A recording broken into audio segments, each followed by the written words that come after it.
get close to them, then you realize when they haven't faced the hardships of life, एक student जिसने supply दी है और एक student जिसने मुश्किलात देखी हैं, that student is a lot more emotionally immature than a topper जिसने कभी जिंदगी में मुश्किलात देखी नहीं है. ठीक है. एक टॉप फॉर एग्जांपल मेरी क्लास में कुछ टॉपर्स हैं, माशाल्लाह से अच्छे बच्चे हैं वो बहुत. वो अपनी पढ़ाई में मसरूफ हैं और वो जो उनके लिए स्ट्रगल नहीं है. ठीक है. उनकी success is defined by the amount of marks they get and eventually they do not have good relationships, they do not know how to maintain their relationships और वो बहुत emotionally immature बन जाते हैं वो बच्चे. ठीक है. तो it's always important to maintain a balance. ठीक है. अगर मैं जिस तरह मैं तुम लोगों के साथ आजकल पढ़ रहा हूँ ना, तो I could have gotten much better marks, मगर the thing is that I have to maintain my balance between my relationships, between my extracurriculars. One of the reasons कि मैंने presidency choose की थी 2 societies की was because I wanted to test myself by going into my struggles, ताकि मुझे पता लगे कहाँ मेरी स्टैंडिंग स्ट्रांग है, कहाँ मेरी स्टैंडिंग वीक है. ठीक है. तो challenge yourself, and if you think your पढ़ाई is the only challenge that you have, then you are completely mistaken. पढ़ाई is not the only challenge that you have, and passing your UHS and passing your final year is not a challenge. ठीक है. If you define that as a challenge, then you have to rethink what challenges are. Challenges are maintaining your relationships with everything around you, maintaining extracurriculars while doing your पढ़ाई. तो पढ़ाई is not everything. Always remember this. ठीक है. आगे चलते हैं. Treatment of stable angina हमने काफी डिस्कस की थी. अब हम डिस्कस करेंगे कि हमारे पास 2 ऑप्शंस और क्या है नॉन फार्माकोलॉजिकल में. ठीक है. जो नॉन फार्माकोलॉजिकल ट्रीटमेंट में उसमें बेसिकली आपके पास आती है PCI और करोनरी आर्टरी बाईपास ग्राफ्ट. ठीक है. ये जो 2 मेजर है ना, these are the one which we basically recommend to patients. और हम जब ACS की प्रोटोकॉल फॉलो करेंगे ना अक्यूट क्रॉनिक सिंड्रोम की, तब मैं तुम्हें बताऊंगा कि PCI कब करनी है, कैबेज कब करनी है, ये सब कुछ ही मैं तुम्हें बताऊंगा. अभी के लिए हम इनको थोड़ा सा डिस्कस करेंगे, ज्यादा नहीं करेंगे. ठीक है. तो PCI बेसिकली क्या है? PCI is basically percutaneous intervention, जिसमें आप करोनरी आर्टरीज के अंदर कैथेटर डालोगे. ठीक है. और जहां पे वो क्लॉट पड़ा है ना, वहां पे आपने पहले बलून इन्फ्लेट किया, गुब्बारा फाड़ा ना, ताकि जो नैरोइंग थी वो पूरी खुल जाए. सही है. और फिर वहां पे उस जगह पे तुमने स्टेंट लगा दिया. स्टेंट के साथ कभी तुम मेटल स्टेंट्स यूज कर सकते हो. ठीक है. Sometimes you can also use an other stent which is called a drug eluting stent, जिसमें सिरोलिमस और पेक्लिटेक्सेल होती है. अभी हम आगे डिस्कस करते हैं. ये ड्रग्स क्या करती हैं कि ड्रग इल्यूटिंग स्टेंट्स जो होते हैं ना, what they do is that they help के बाद में रीस्टेनोसिस ना हो जाए. तो इट डिपेंड्स कि आप क्या क्या चीजें यूज करते हो. तो basic idea is this: go to your coronary artery, जो ब्लॉक है बलून फाड़ा, वहां पे स्टेंट लगाया और वापस निकाल दिया, ताकि वो आर्टरी खुल जाए. ठीक है. आगे चलते हैं. इंडिकेशंस क्या है? ACS विद स्टेमी में देते हैं. इसको हम कंसिडर करते हैं ज्यादातर सिंगल और डबल वेसल डिजीज के अंदर. इसकी मैं तुम्हें एक्सप्लेनेशन आगे बताऊंगा, तुम्हें समझ आ जाएगी. कभी कभार इसको हम 3 वेसल डिजीज में भी यूज करते हैं. ठीक है. और हम प्रोवाइड करते हैं सिम्टोमेटिक रिलीफ के लिए, करते हैं इसको हम स्टेबल एंजाइना में. इसकी कॉम्प्लिकेशंस होती हैं PCI करने की. अक्यूट में ये होता है कि कभी कभार पेशेंट को मायोकार्डियल डैमेज होता है, जिसमें माइनर मायोकार्डियल डैमेज होता है 10% पीपल में, ज्यादा में नहीं होता. और लॉन्ग टर्म में क्या होता है कि इसके अंदर रीस्टेनोसिस हो जाती है, जिसमें 1/3 पेशेंट्स में होता है, 3 मंथ्स पे होता है ये. और प्रोलिफरेशन ऑफ स्मूथ मसल्स की वजह से हो जाता है PCI में. ठीक है. तो हम इस चीज को अवॉइड करने के लिए हम ड्रग इल्यूटिंग स्टेंट्स देते हैं, ताकि वो स्टेनोसिस ना होने दें. सही है. इसमें से बेसिक जो तुम्हें याद करनी है ना, वो बेसिकली मैं तुम्हें बता रहा हूँ कि PCI होता क्या है, सब कुछ बता रहा हूँ. मगर what you have to remember is basically कि PCI इज अ ट्रीटमेंट, और थोड़ा सा उसका आइडिया होता है कि कल को कोई MC है तो तुम कर सको. इसकी डिटेल्स करने की ज्यादा जरूरत नहीं है तुम्हें. सही है. सारी इंडिकेशंस या फिर कॉम्प्लिकेशंस अभी याद मत करो, इट्स नॉट दैट इंपॉर्टेंट. आगे चलते हैं. साथ में हम एडजंक्टिव थेरेपी देते हैं पेशेंट को. PCI की हमने साथ में उसको प्रेसरक्रोल, टाइक्रोग्राल और क्लोपिडेग्राल वगैरह दे दी, ताकि आउटकम ऑफ PCI इंप्रूव हो जाए. और दूसरा, PCI की सक्सेस डिपेंड करती है एनाटॉमी और कॉम्प्लेक्सिटी ऑफ द लीजन के ऊपर. अगर वो किसी एंगल पे है लीजन, तो PCI सक्सेसफुल होने के चांसेस कम होंगे. ठीक है. और अगर वो बड़ी लीजन है तब भी सक्सेसफुल कम होंगे. छोटी सी लीजन है स्ट्रेट वेसल के अंदर है, तो उसके ज्यादा चांसेस होंगे. तो काफी सारी इसके ऊपर वेरिएशंस आती हैं. अब ड्रग इल्यूटिंग स्टेंट्स में क्या होता है?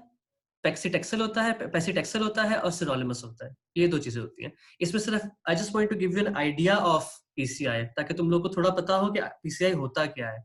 So you can differentiate between cabbage and PCI, ठीक है। इसके हम डिटेल्स एसीएस की मैनेजमेंट में ज्यादा करेंगे कि कब हमने पीसीआई करना है, कब हमने कैबेज करना है, वो उसमें उसमें ज्यादा इंपॉर्टेंट है। यहाँ पे अगर तुम क्वेश्चन में ये भी लिख दोगे ना कि पीसीआई और CABG are non pharmacological treatment, तो वो भी चलेगा अगर स्टेबल एंजाइना का क्वेश्चन आता है, सही है। आगे चलते हैं। करोनरी आर्टरी बाईपास ग्राफ्ट क्या होता है? जो कैबेज है ना, वो बेसिकली तुम डिटेल में पढ़ोगे इन योर सर्जरी, उसमें पूरा तरीका बताएंगे। इसमें तुम क्या करते हो कि ऑफ पंप सर्जरी करते हो या फिर कार्डियोपल्मोनरी बाईपास करोगे, ये तुम्हें सारा डिटेल्स पता रहेंगी when you are going to do surgery, thoracic surgery के अंदर, कार्डियोवास्कुलर सर्जरी के अंदर। सर्जिकल रिवेस्कुलराइजेशन कर रही है।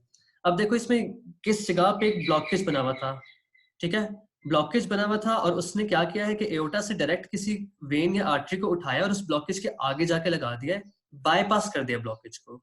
बाईपास करने से उससे आगे लगाया, जिसकी वजह से जो इस्कीमिक रीजन था वहां पे ब्लड पहुंचना शुरू हो गया।